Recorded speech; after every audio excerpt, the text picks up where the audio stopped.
So after speaking to a few of you, after I posted that video about my canning collection and everything that I've canned over the year, you asked to see all of the kitchen equipment that I use to can all of that produce. Now, I did one better, didn't I? I got in contact with Love Jars. Now, I'm not getting paid any sort of money for this, but I do get a 5% discount, and so do you. If you go down to the email address below and send them an email, say Nick from That British Homestead sent you, you get a 5% discount on all their stuff, and you get access to their VIP area, all of their canning videos, their recipes, everything for completely utterly free. Now, I have to say, this is where I get all my canning stuff from, okay? I've bought from them for years. I've had massive, great experiences with them. Now, they do have really cheap jars, okay? And they are really good. And La Parfaite, the terrine ones, I recommend massively. They're the cheapest I've ever found them online. So check them out, and I'll see you in the video. And today I thought I'd show you all of the stuff that I use to preserve our harvest over the summer period. Okay, so disclaimer, this here is my kitchen. It's a working kitchen, so I've just made lunch, so mind the mess, all right? And also we have 2 adults, 1 child and a dog, so this is the sort of stuff that we use to sort of bring that to life and sort that out. Okay, let's get started. The thing we're going to look at is this. This is my pressure canner. It is from Love Jars, which is a website that you can buy pressure canners on. It's really difficult to find pressure canners in the UK. This is quite a reliable source. I bought this. I remember it being about £3.50. It's a Prestco. It's pretty cool. I'll show you what it is. So this is the lid, okay? As you can see, it's got a gasket that runs all the way around the inside. Has like a little pressure valve that pops up here. This is a dial one. It's also got a weight. The weight goes on once you've steamed it for 10 minutes. Okay, you just pop that on and you watch the dial. Because I'm at sea level, I get it up to 11. I have to look at the dial to remember. And it just seals on just like a pressure cooker. So like so. So it goes on just like so. And then you turn it like that. Of course, it's a lot harder when it's boiling. Okay, you don't put that on. I just leave that on so that I know where it is. The English ones only come with 1 insert, which is at the bottom here. It gets pretty stained up because I put some vinegar in it. It doesn't matter. I've actually given this a good scrub. It just looks minging. In the inside, also, it does stain up very quickly. Like I said, once I've used it, I do give it a good scrub down. But I do store this in the garage, so give it a good scrub when I'm going to use it as well. So this is it. It's quite large. It's a really good stock pocket as well. You could do some water bath canning in a large stock pot. I was actually looking at water bath canners because I actually don't own one. The other night, I think every single thing that is on this list now has gone up tenfold. Like, I can't believe it. It's from the last time, like when I was getting into the hobby, to now they've gone up extra, really gone up in price. However, those canners I've just showed you, they have got more options on there. I think they've got a bigger one, a smaller one with a kit. I bought the kit separately, so you're saving money there. But I'm going to show you a little bits that I've got in there, okay? So just summarise, you don't actually have to have the fancy dancy one. You can go ahead, start off, not pressure canning, okay? But you can actually can in a soup or stew or brome broth sort of soup bowl, sort of pan. Additionally speaking, they've got a digital one on there and it's about as much as I paid for that. So maybe that's a good option as well. I thought that was really cool. Back when I bought this 6-ish years ago, roughly, that was what I paid, but it seems to have boomed since then. So people are canning, guys, people are canning. My drawers, look, organise me.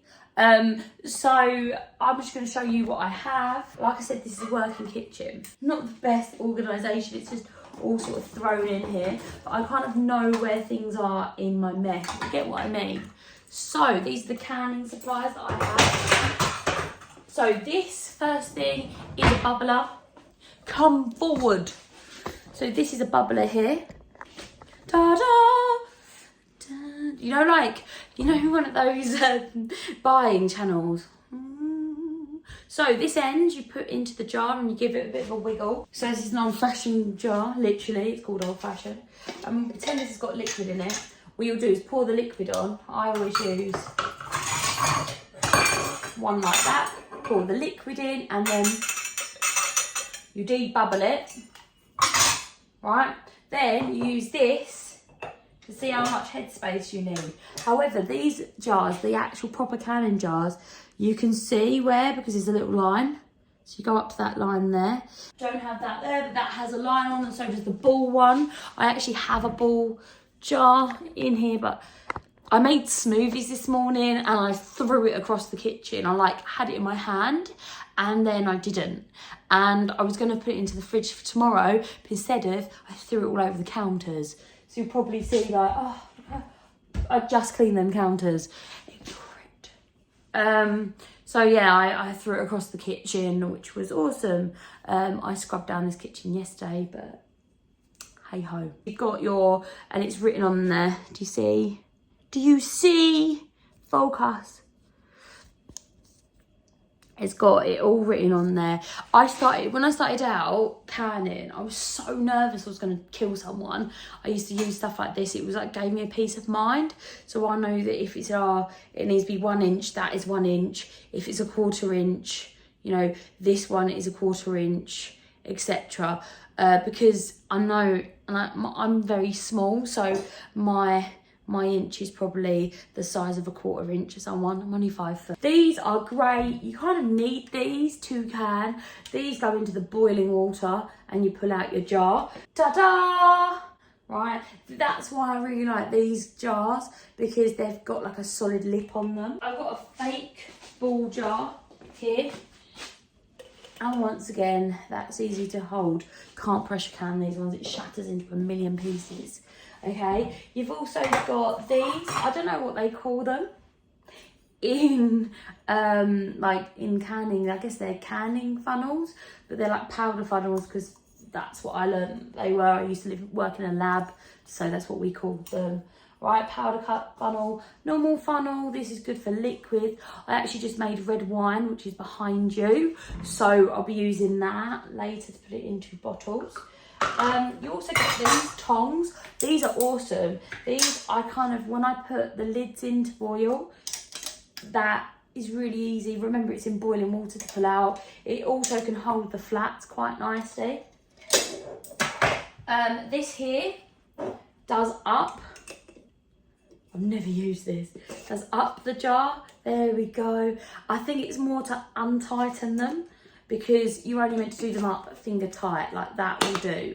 Okay, no more than finger tight, because if you do, you get like a buckling on the flat. So instead of it sucking in with vacuum, it kind of cracks. So when we're talking about pressure canning, what it is you only put about 1 inch, well, up to the line of water, it's a couple of inches, and the pressure kind of produces a vacuum in here, so the flat gets pulled in and sterilises the food from the heat and the pressure, and then that vacuum keeps it safe. Food done in that fashion, well, it's meant to last about a year. That's how we do it. But I've watched programs where someone's great grandma has produced a can, they've opened it over 100 years out, 100 years later, and eaten it, and it was amazing. I'm not saying that you should do that, I'm just saying that's something I've seen. get my drift. But I've eaten them after 2 years, after 3 years, and I'm still alive.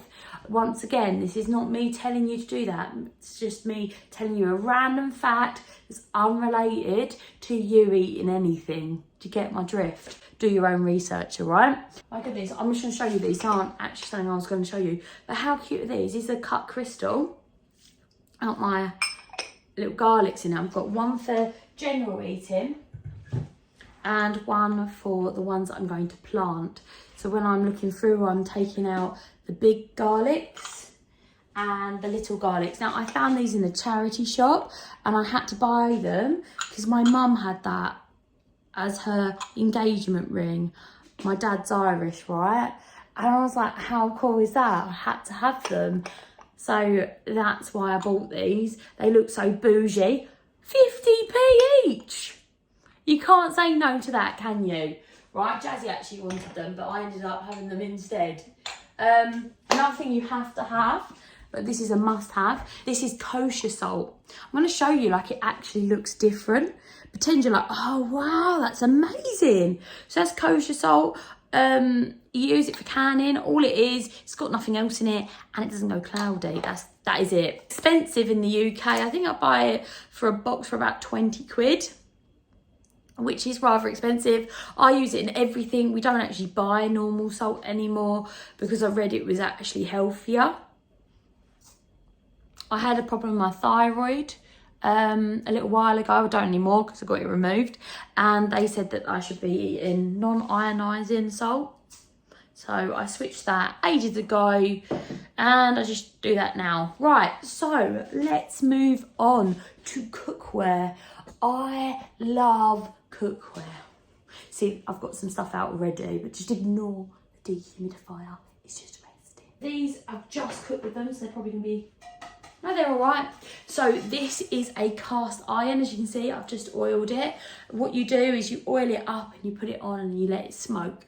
I love this. I've got quite a few of them. They are quite heavy, but they are really cool. I use this one.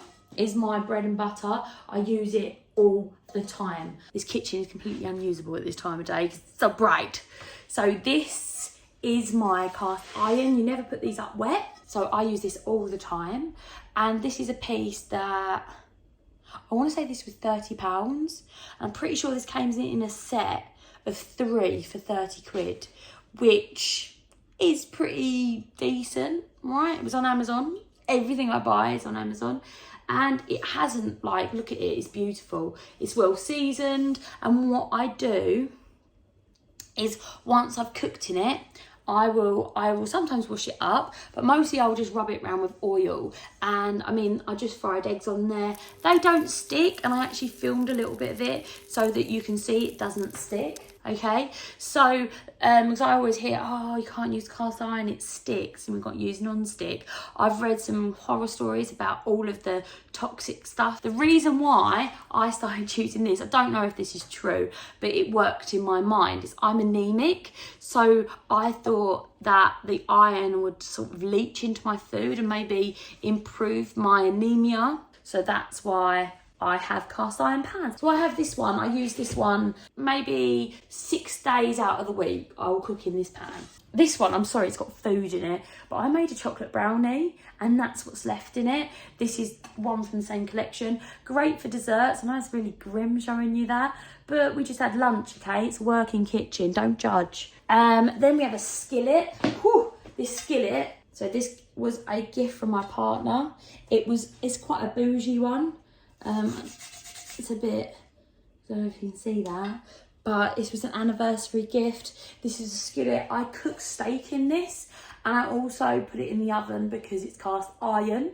It is from America. It's made in America, so it was more expensive than all of those 3. Yep, USA. It's called Lodge. It was about 40 quid. It's not that expensive, but considering I bought 3 of them for 30 quid, that's expensive for me. And the reason why I've got that griddle is for the lines. That's the only reason. I would, if you haven't got a cast iron, I'd go for that one first. And I've also had non-sticks. And the thing with non-sticks, if I took, for example, this, yeah, sacrilege, isn't it? Doesn't scratch. There's no way of getting the seasoning off. You can scratch all round. And I do the seasoning. When I do it all round, including the handle. And I do bake them in the oven to keep that seasoning on. Now, you can't ruin it. I've dropped these. And I tell you, when I dropped this, it was wet. And I didn't think, oh no, my cast iron, I hope it's okay. I literally thought, oh my goodness, don't land on my toe. And that's the way in cast iron, you can't destroy them. Now I have, oh my goodness, don't judge me.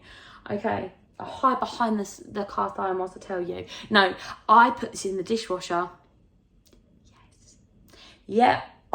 The first time I got it, I cooked something, I can't remember what it was like something saucy, and I was like so happy with it. I plonked it in the dishwasher. It was orange when it came out. It was orange. It looked like a carrot, okay? This looked like a carrot.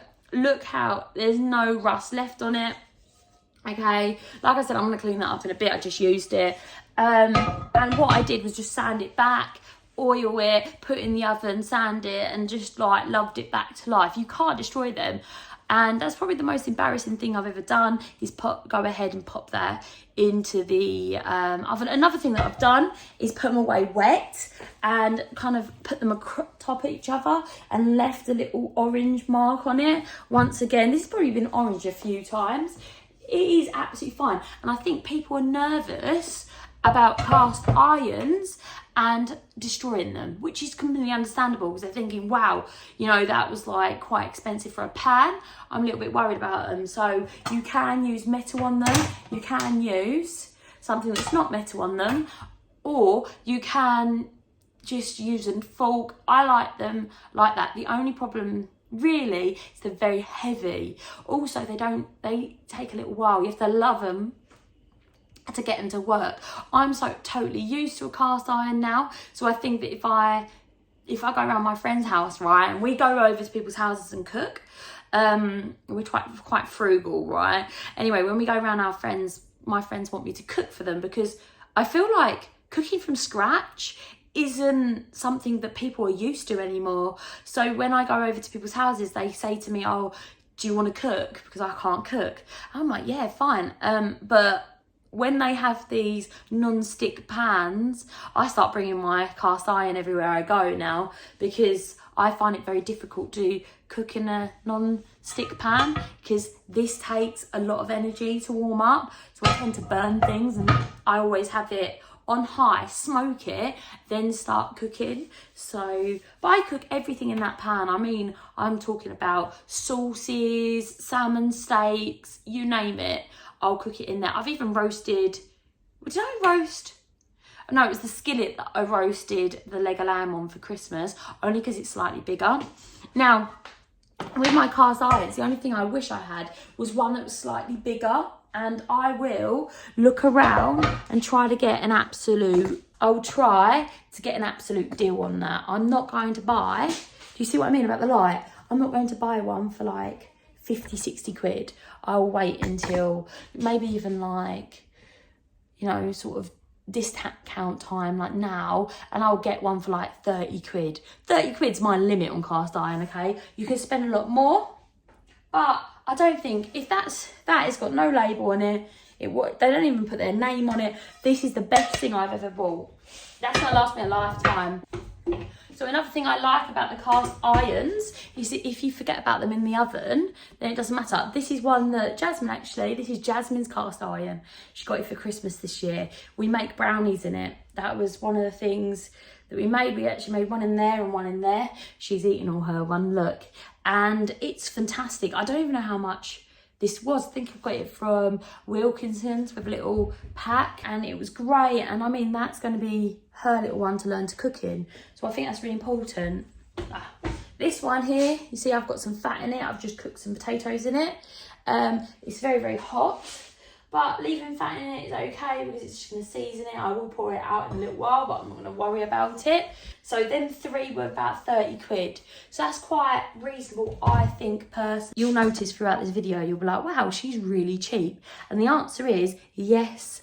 Yes, I am, because all of this stuff that you're going to see is stuff that I've either bought with minimal money, because I'm not going to lie to you, I was at uni when I started canning and I had jasmine, etc. So it is one of those things that, yes, I'm blessed because I have a partner and we live together and all of that sort of jazz, but it was something that I invested through birthday money, Christmas money, and any sort of spare money I had. I worked a second job as well to buy some of this stuff, so I'm still kind of investing in it. This is very, very heavy. This is a cast iron.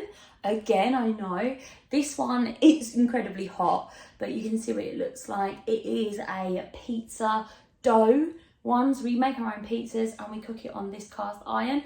We also cook things like breads, etc. on here. I'm going to put it down because it's very, very heavy. That was a present from me to my partner because he loves making bread.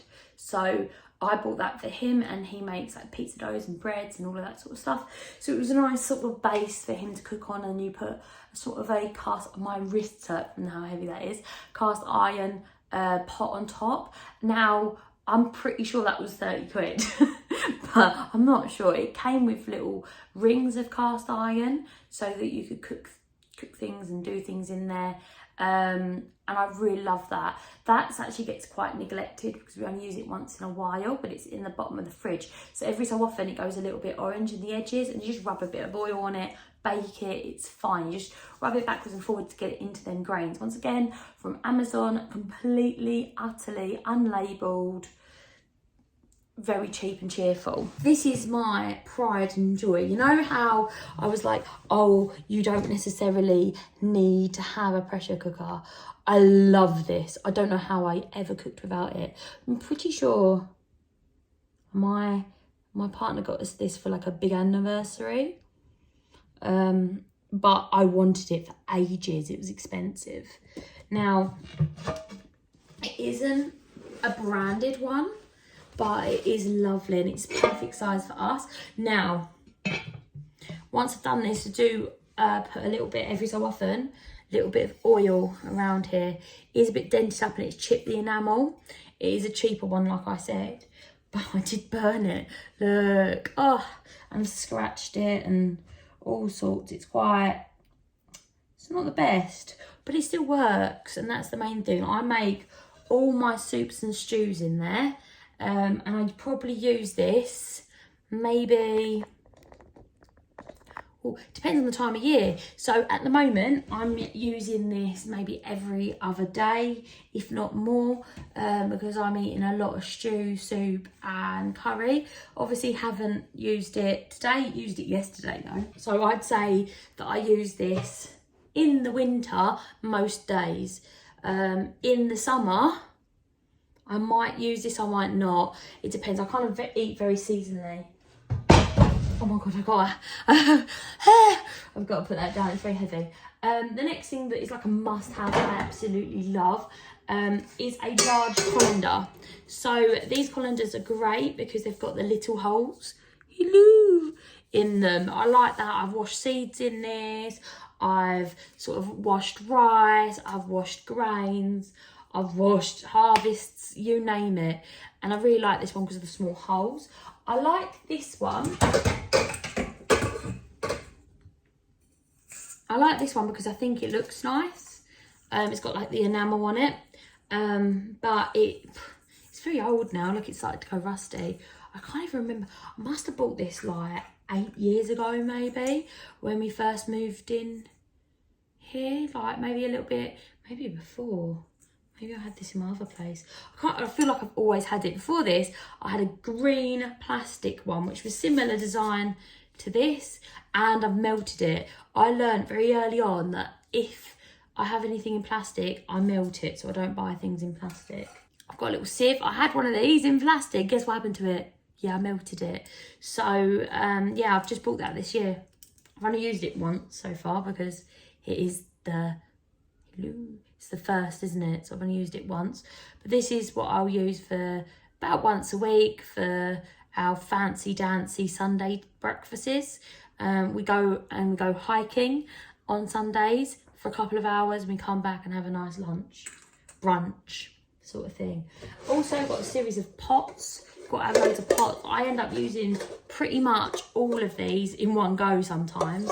This was my first ever stock pot. Okay, look how tiny it is. And I remember really struggling to cook. It is a cheap one, as you can see, it's missing a handle. It doesn't have a hard bottom, but you know, it works. I haven't burnt anything into it. I just mostly boil in these. So they're working out really well. So if they're too bad, I end up burning things to the bottom, and if it doesn't come out, they're ruined. So I've had these probably my whole adult life. So 10 years, 12 years, 15 years, I don't really remember. Very long time.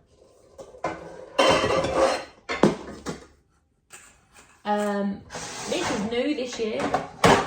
This is a ceramic bowl, measuring jug. I got the bigger one. I've just used this to make wine, so it's helpful. I really like the fact that I can pop that in the microwave. I've used this ever since I bought this Christmas Eve, I think it was. Ever since then, I've used this once a day, twice a day, 3 times a day. I love it. And I know you're thinking, but didn't you have my measuring jugs, measuring cylinders go missing all the time because they're really good for scooping, so they go out to the ducks. And I had plastic ones, or they go down the allotment, don't ever come back. So this is my hidden one. I really like this. Really, I've got a Perspex sort of Dutch oven. It's in the fridge because I've just made soup in it. I didn't make soup in that, I made soup in this. I transferred it to that because it's going to, I cook for one of my neighbours. So I go over every couple of days and give her a load of food. She's not able to cook for herself. So that's brilliant, isn't it? I've also got these. I do a lot of baking. We make our own cakes and things, especially at Christmas and special occasions. We make sort of lovely things to eat. Also drying rack, cooling rack, flat dishes there. I've got all different sizes. They're nothing special. This is, I bought this Christmas Eve as well, and I got 2 of them. One of them's at my neighbour's house, and they're very, very, very like, you can drop these and they just bounce, and they are big bowls. I'd never have enough big bowls. I feel like I never have enough big bowls. It doesn't matter how many I've got. So we've got some flat sheets there. That's the lid of the Pyrex bowl. I really like that one. I don't really cook in it because I've got that one, but I like it as a bowl, mixing bowl. It's a really expensive mixing bowl. I don't know, my nan bought me that, so.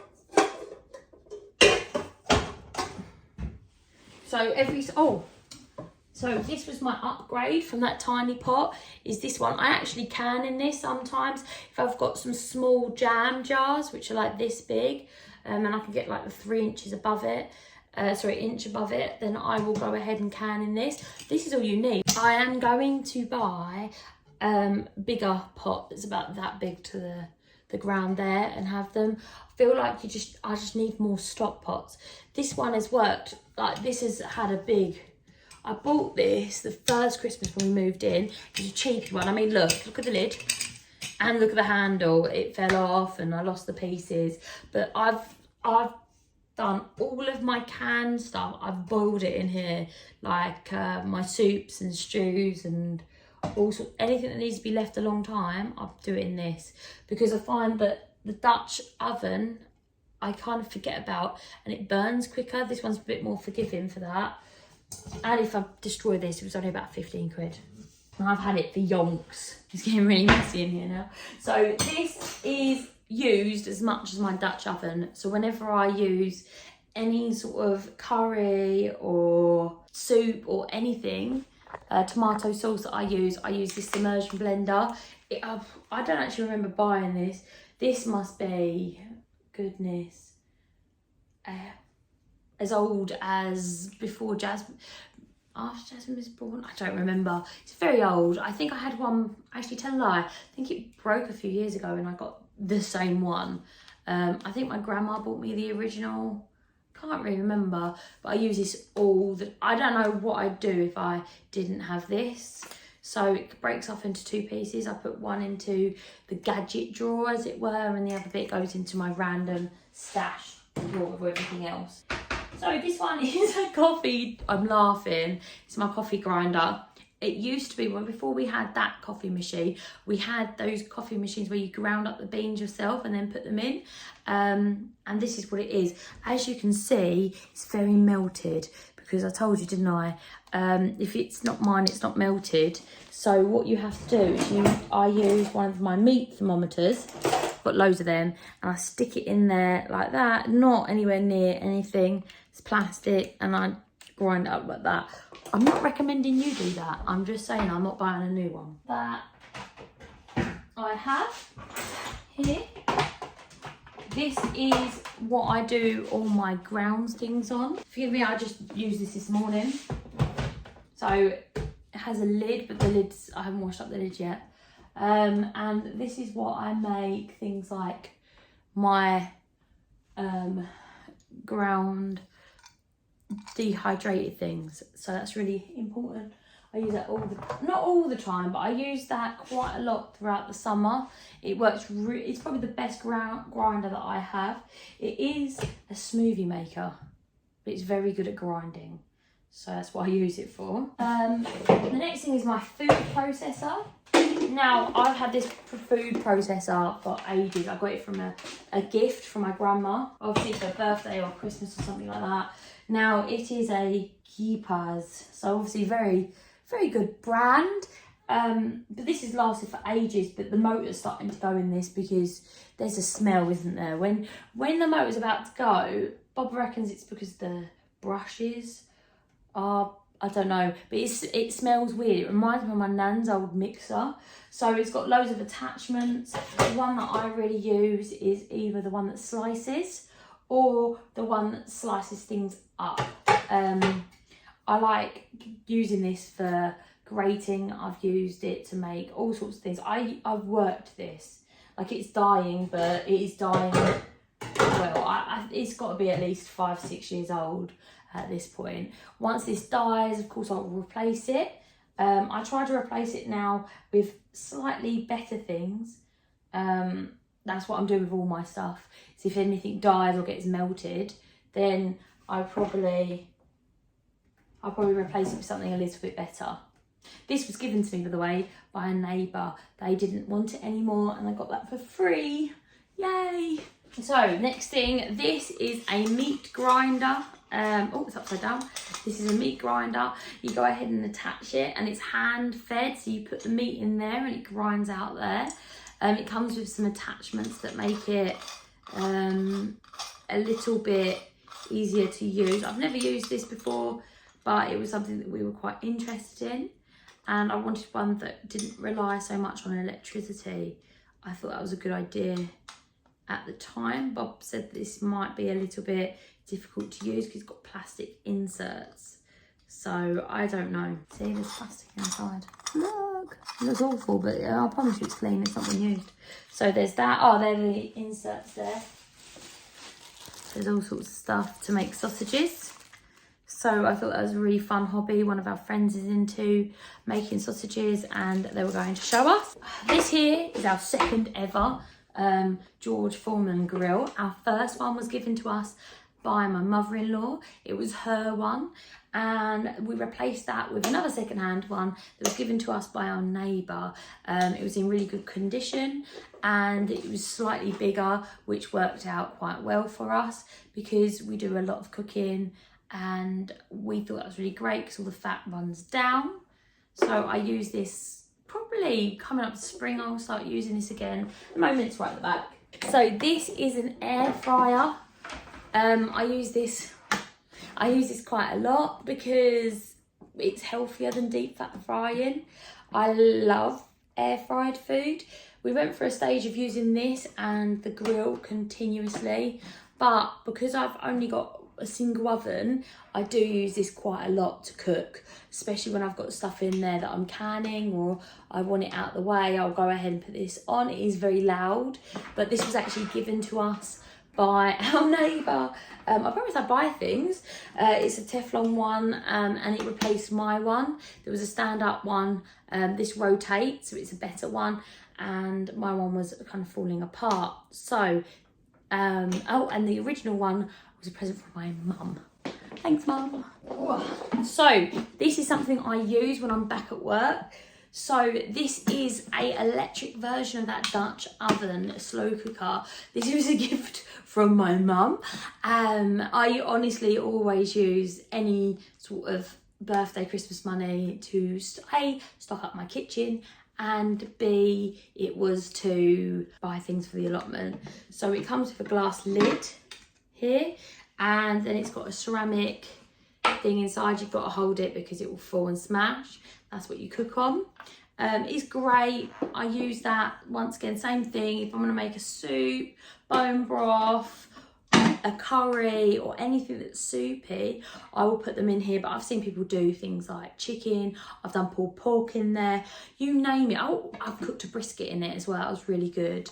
So that is really fab. I recommend having one of them. I think you have roaster ovens in America, and I've been looking into them. I really want one. But that's what I've got so far. So this is a stand mixer. It looks like KitchenAid, but it is not. It is Prime. And basically it has all the attachments to it. So they have all the attachments. This one's for dough. This one is a paddle attachment. And this one is for whipping. This is the one I use the most for buttercreams. Okay, we use this for cakes, and we make cakes about once a year, don't we? What do we make cakes for? Probably for like someone's birthday. I don't really use this because Jasmine makes the best pastry, don't you, with your tiny little hands. So these are all very good. Okay, so the next thing we're going to look at, this is a meat thermometer. We have hundreds of these. This really helps you if you don't know what temperature meat should be. So you just kind of look at it in Celsius or Fahrenheit. I've also got one that attaches, this is this one, attaches to a spoon. So that is the thermometer there, and you just have it and you stir around as you know. You use them all the time. This one here is a hydrometer, and it sees how much alcohol that you have in a brew that you're making. For example, we're making red wine at the very moment. These are the tops of demijohns. We have several demijohns I showed you before, and these are bubble locks, I believe they're called. And basically, get one out and show you.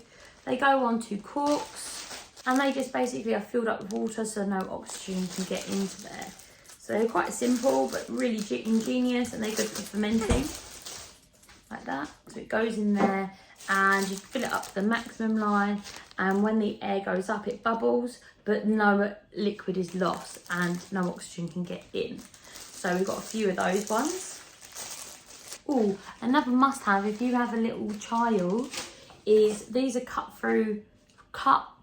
resistant gloves, so you can't cut through them, and little plastic knife sets. They're really cool for teaching kids to learn to cut. So this here is my dehumidifier, and I bought this years and years ago. So probably like 2018, 2019. Anyway, I bought this for £20, and I was looking because it's a Von Chef. I used to really like Von Chef. I think my coffee grinder is also Von Chef. I bought this for 20 quid, and I thought, what a absolutely fab buy. That's why I bought it. But I was looking today, and it was like £69 for the exact same one, and I was like, it can't be. But even has the same sort of increments on it, it looks the same. But I also found a horizontal one where it blows the hot air from the back. They're the better ones. Now, if I had £69 to spend on a dehumidifier, and like now they're on sale, I would buy the ones that would go horizontal. But saying that, I use this all the time. There's actually, I've just made some dehumidified pineapple in this, and I used it for dehumidifying tomatoes, peppers. I just use it since the summer. This is the first time it's not really been used. Normally I set that up and I take the dishes in here, fill them up, roll it down. In the summer, this thing is on 24/7, okay? It's never off. And it's so absolutely wonderful. It's so good. I will use it all the time, all the time. So just bear in mind that the prices have gone up. This is probably the thing out of everything. This and the Dutch oven and my cast iron skillet, pan, sorry, are probably the ones that I use the most. And the meat thermometers, I probably would struggle without them. Now, I have things like the KitchenAid, sort of the blender, as it were, the food processor, that's what I was looking for, food processor. The food processor is good because you can chuck onions in there, but I tend to do things like that by hand unless I'm doing overwhelming amount of it, and then I'll go ahead and throw that in, yes, of course. So it's having that sort of compromise between the two. I could probably live without a food processor, but I couldn't live without this. It's very difficult to dehydrate without one. Sometimes people prop the oven open, but that would make my house absolutely boiling, and this room is like, I'm boiling as it is, and it's winter. So there is all of that to take into consideration. I absolutely love things like this dehumidifier. I can't believe how much the prices have gone up on everything. Like, I'm looking at things now and thinking, wow, I really lucked out. If this is not showing any signs of dying, it's a really great dehumidifier, but for £69, like, I bought this for 20. But obviously this was years and years ago, so obviously things are going to go up, inflation goes up, so, but £69, I would still buy the one that was laying down. I think that's such a bargain. I actually wanted one of them, but they cost a couple of £100, and it's actually half price at the moment. So if this drops down in price by like half, or if it goes for 20 quid, I'd snap one up. If you can find one second hand, grab one, but I don't think you will do in here in the UK, the basis that not many people have them. Yeah, so thank you so much for watching, and I'll see you next time. Bye bye.